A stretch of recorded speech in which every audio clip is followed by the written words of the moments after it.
Hello, boys and girls. Today, we're going to talk about bears, those big furry animals that live in different parts of the world. Bears are super cool. They come in different colors like brown, black, and even white. Bears are really big and they have strong bodies.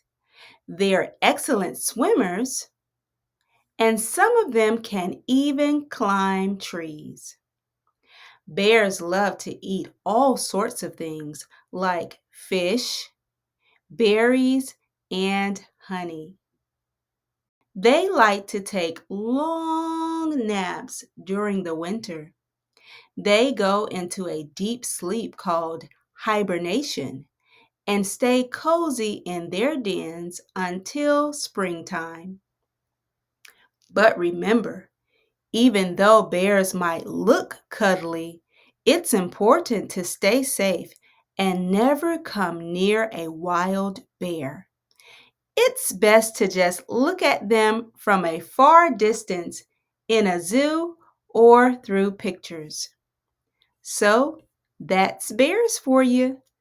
I hope you enjoyed learning about this big, strong, and fascinating creature that God made. Until next time, stay curious and keep learning about the amazing world around us.